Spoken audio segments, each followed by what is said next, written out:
ఎలా ఉంటాయో దేవుని ప్రేమించిన వారికి మాత్రమే అర్థమవుతుంది. అందుకే దేవునికి నచ్చినటువంటి రెండు తెగలు ఉన్నాయి. ఆ రెండు తెగలు ఎవరు అంటే, ఒకటి ఇశ్రాయేలీలు, రెండు క్రైస్తవులు. అంటే అన్యులు లేరా అని మీరు అనుకోవచ్చు. అన్యులైనా అజ్ఞానస్తులైనా దేవుని గురించి తెలియని వారైనా ఒకరోజు తెలుసుకున్న తర్వాత, బాప్తిస్మము తీసుకున్న తర్వాత క్రైస్తవులుగా పిలువబడతారు. అంటే మనం అందరం కూడా ఎవరము అంటే, ఒకప్పుడు దేవుని తెలియని వారు, ఈరోజు దేవుని తెలుసుకున్న వారిగా క్రైస్తవులుగా బాప్తిస్మం తీసుకున్నటువంటి మనం అందరము ఇక్కడ నిలబడి ఉన్నాము, ఇక్కడ కూర్చొని ఉన్నాము. అయితే ప్రేమైన దేవుని పిల్లలారా, దేవుడు ప్రేమించాడు అనుకోండి, ఆయన ప్రేమించాడు అనుకోండి, ఏమండి ఆ ప్రేమకు ఎవరు సాటి రారండి. అందుకే మొట్టమొదటిగా ఎవరిని ప్రేమించాడో, వాళ్ళని ఎంత హెచ్చించాడో కొన్ని మాటలు మన బైబిల్లో నుంచి చూస్తే ఆశ్చర్యము కలగక తప్పదు. అందుకే చెబుతూ ఒక మంచి మాట బైబిల్లో నుంచి చూద్దాం. ఒక మంచి మాట చూద్దాం. ద్వితీయోపదేశ కాండము చూద్దాం. బైబిల్లో నుంచి ద్వితీయోపదేశ కాండము 26వ అధ్యాయము 19వ వచనం. ఒక మాట చూడండి. ద్వితీయోపదేశ కాండము, దయచేసి బైబిల్ ప్రతి ఒక్కరు కూడా తీసి చదవాల్సిందిగా ప్రేమతో కోరుతూ ఉంటున్నాను. ద్వితీయోపదేశ కాండము 26వ అధ్యాయము 19వ వచనం. తాను సృజించిన సమస్త జనముల కంటే నీకు కీర్తి ఘనత పేరు కలుగునట్లు నిన్ను హెచ్చించుదునని ఆయన సెలవిచ్చునట్లు నీవు నీ దేవుడైన యెహోవాకు ప్రతిష్ఠిత జనమై ఉందువని యెహోవా ఈ దినమున ప్రకటించెను. సమస్త జనులున్నారు. ఈ సమస్త జనులలో ప్రత్యేకించి ఒకరి గురించి మాట్లాడుతున్నాడు. ఎవరు వారు అనగానే మనకు ఒకటే గుర్తుకు రావాలి. ప్రారంభములో పాత నిబంధనల్లో ఎవరి గురించి మాట్లాడుతున్నాడు అంటే, ఇశ్రాయేలీల గురించి మాట్లాడుతున్నాడు. ఈ ఇశ్రాయేలీలు ఎవరు అంటే, దేవుని ప్రజలు అని పిలువబడతారు. నా పిల్లలు అంటాడు. అంటే వారికి ఇస్తున్నటువంటి ఆధిక్యత, వారికి ఇస్తున్నటువంటి గొప్ప పేరు, ఘనత అన్నట్టు చూడండి. అంటే ఒక మాటలో చెప్పాలి అంటే, దేవుడు వారిని దీవిస్తున్నాడు, దేవుడు వారిని ఆశీర్వదిస్తున్నాడు, దేవుడు వారిని గొప్ప చేస్తున్నాడు. సమస్త జనముల కంటే అన్నాడు చూడండి. అందరికంటే మీరు గొప్పవారుగా కనబడతారు. ఎంత మంచి పేరండి. ఒక మాటలో చెప్పమంటారా, దేవుడు వారికి ప్రత్యేక హోదా ఇచ్చేశాడు. ప్రత్యేక హోదా. మనకు కూడా ఈ రాష్ట్రానికి ప్రత్యేక హోదా తేవడానికి ఏమని ఎందరో ముఖ్యమంత్రులు మారిపోతున్నారు. ప్రత్యేక హోదా ఏ ఒక్కరు తీసుకురాలి, ఓట్లు మాత్రం లాక్కుంటున్నారు. ప్రత్యేక హోదా ఏమంటే నిజంగా వారికి ఇస్తున్నటువంటి ఆధిక్యత అంతా ఇంత కాదు. ఘనత అని చూడండి. కీర్తి, ఘనత, పేరు, మంచి పేరు. ఎందుకు ఇంత గొప్ప పేరు వాళ్ళకి ఇస్తున్నాడు అంటే, నిజముగానండి ఆయన మాట్లాడుతూ ఒక మాట చెప్తున్నాడు చూడండి. మరొక మాట మనం ప్రత్యేకించి ఒక మాట చూద్దాం. ఇర్మియా గ్రంథము 33వ అధ్యాయము 9వ వచనం. ఇర్మియా గ్రంథము చూడండి ఎంత గొప్ప పేరు ఇస్తున్నాడో అక్కడ చెబుతున్నాడు. ఇర్మియా గ్రంథము 33వ అధ్యాయము 9వ వచనంలో చెప్తున్నాడు. ఏమంటున్నాడు? భూజనులందరి ఎదుట వారు నాకిష్టమైన పేరుగాను స్తోత్ర కారణముగాను ఘనతాస్పదముగాను ఉందురు. నేను వారికి చేయు సకల ఉపకారములను గూర్చిన వర్తమానమును జనులు విని నేను వారికి కలుగజేయు సమస్త క్షేమమును బట్టి సమస్తమైన మేలును బట్టి భయపడుచు దిగులు నొందుదురు.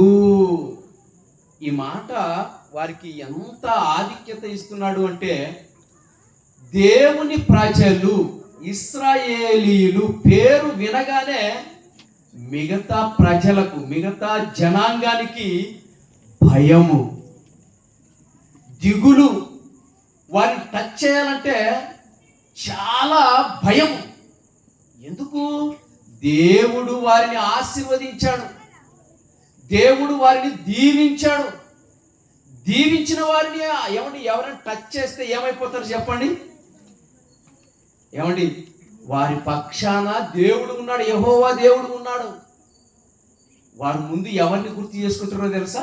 వాళ్ళ పేరు వినగానే దేవుడు గుర్తుకొచ్చేస్తాడండి. ఎవరైనా ఎమ్మెల్యే, ఒక ముఖ్యమంత్రే కానిలేండి, నేనున్నాను, నో ప్రాబ్లం, నువ్వు వెళ్ళిపో అన్నాడు అనుకోండి. ఆయన పేరు మనం చెప్తే ఎలా ఉంటుంది చెప్పండి? ముఖ్యమంత్రి పేరు ఇక్కడ చెప్పారు అనుకోండి, ముఖ్యమంత్రి డైరెక్ట్గా ఫోన్ చేస్తున్నాడు చెప్పాడు అనుకోండి, ఎలా ఉంటుంది చెప్పండి? అబ్బో, మనం వాళ్ళు ఎవరు పట్టుకోలేరు. అంటే అంత హోదా. అంటే ఒక అధికారి నీతో మాట్లాడితే ఎంత ఉప్పొంగిపోతావో నీకు తెలుసు, మనకు తెలుసు. అయితే ఇక్కడ దేవుడు ఎంత అధికారం ఇచ్చాడు అంటే, ఏమంటే నిజంగా వాళ్ళ పేరు వినగానే దేవుడు గుర్తుకు వస్తున్నాడు అంటే వాళ్ళు ఎంత గొప్ప కీర్తి ఒకసారి ఆలోచించండి. ఏమంటే నిజంగా వాళ్ళకు ఉన్నటువంటి కీర్తి అంతా ఇంత కాదు. ఎందుకంటే అంత ఆధిక్యత ఎందుకు ఇచ్చాడు అంటే, ఏమండి ఐగుప్తు దేశములో ఒక సంఘటన జరిగింది. మోషే గారు ఆ ప్రజలను అందరినీ బానిసత్వంలో నుంచి తీసుకొని రావడానికి ఏమండి ఫరో చాలా నిజముగా మొండిగట్టముగా మొండిగా నిలబడ్డాడు, దేవునికి ఎదురు నిలబడ్డాడు. వాళ్ళను విడిపించడానికి మోషే గారు ఎన్ని ప్రయత్నాలు చేసినా కూడా ఫరో మనసు మాత్రం కరగలేదు. అలాంటి సమయంలో దేవుడు తీసుకున్న నిర్ణయం ఏంటో తెలుసా? ఆ ఐగుప్తు దేశంలో దగ్గర 10 తెగుళ్ళు రప్పించాడండి. 10 తెగుళ్ళు. ఈ 10 తెగుళ్ళు రప్పించినప్పుడు నిజముగా ఎంతో మంది చచ్చిపోయారు, ఎన్నో సమస్యలలో ఎదుర్కొన్నారు, భయం పుట్టింది, వణికిపోయారు. ఫరో వణికిపోయాడు, ఫరో ప్రజలు వణికిపోయారు. విచిత్రం ఏంటంటే, మీరు ఆలోచించవలసినటువంటి గొప్ప ఆలోచన ఏంటో తెలుసా? ఇశ్రాయేలీయులకు ఆ 10 తెగుళ్ళల్లో ఒక తెగులు కూడా ముట్టుకోలేదు. ఇశ్రాయేలీయులకు ఆ 10 తెగుళ్ళల్లో ఒక్క తెగులు కూడా టచ్ చేయలేదంటే నిజముగా దేవుడు ఇచ్చినటువంటి ఆశీర్వాదం కదా చెప్పండి. మన గ్రామంలో ఊరందరికి ప్రతి ఇంటికి జ్వరాలు ఉన్నాయి. ఒక్క ఇంటికి జ్వరం లేదనుకోండి, ఒక ఇంటిలో ఉన్నటువంటి వారికి జ్వరాలు లేవనుకోండి, నిజంగా వెంటనే మనకు వచ్చే మాట ఏంటో తెలుసా? ఆ ఇంటిని దేవుడు కాపాడుతున్నాడు అంటారండి. అంటే ఇశ్రాయేలీయులను కాపాడినటువంటి దేవుడు 10 తెగులు ఆ దేశానికి వస్తే వాళ్ళకు ఒక్క తెగులు కూడా ముట్టుకోలేదు అంటే వాళ్ళు ఎంత గొప్పవారో ఇక్కడే మీరు ఆలోచించాలి. ఏమంటే అదే కాదు, దేవుడు చేసినటువంటి ఆధిక్యమైనటువంటి కార్యక్రమాలు ఏంటో తెలుసా? ఏమండి నిజముగా ఆయన నడిపిస్తున్నటువంటి 40 సంవత్సరాలు ఏమండి ఆయన నడిపిస్తే ఏమండి నిజముగా వాళ్ళకు ఎలాంటి రోగాలు లేవు, ఎలాంటి సమస్యలు లేవు. వాళ్ళ పరిస్థితి ఎలా ఉందంటే చాలా ప్రశాంతంగా ఉన్నారు. ఏమండి రాత్రి అగ్నిస్తంభము, పగలు మేఘస్తంభము, ఆ తర్వాత ఏమండి మన్నాను కురిపించాడు. ఆ తర్వాత వాళ్ళకు చేసినటువంటి దేవుడు చేసినటువంటి మేలులు ఏంటో తెలుసా? ఎర్ర సముద్రాన్ని ఏమండి 2 పాయలు చేసి వారిని దాటించేశాడు. ఇవన్నీ తెలిసినటువంటి ఆనాటి జనాంగం లేదా ఆనాటి ప్రజలు నిజముగా ఎంత గొప్పగా ఆలోచించారో. ఏమండి ఒక మంచి మాట చూడండి, ఒక మంచి మాట. ఇన్ని ఎందుకు చేశాడు దేవుడు అంటే అక్కడ చెబుతున్నాడు. లేవియా కాండము చూడండి, లేవి కాండము 22వ అధ్యాయము 32వ అధ్యాయము 32వ వచనం. నా పరిశుద్ధ నామమును అపవిత్రపరచకూడదు. నేను ఇశ్రాయేలీయులలో నన్ను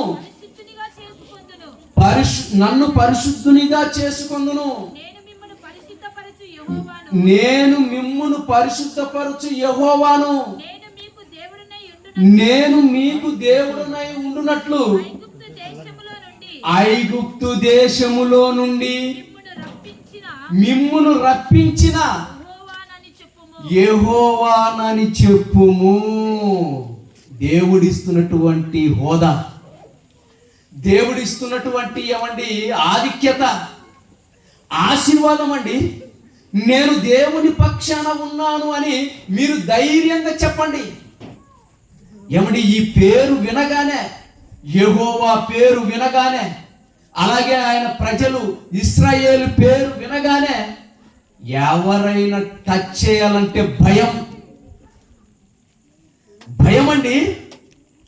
దేవుని పక్షాన చేస్తున్నటువంటి దైవ సేవకులను టచ్ చేయాలన్న భయమే.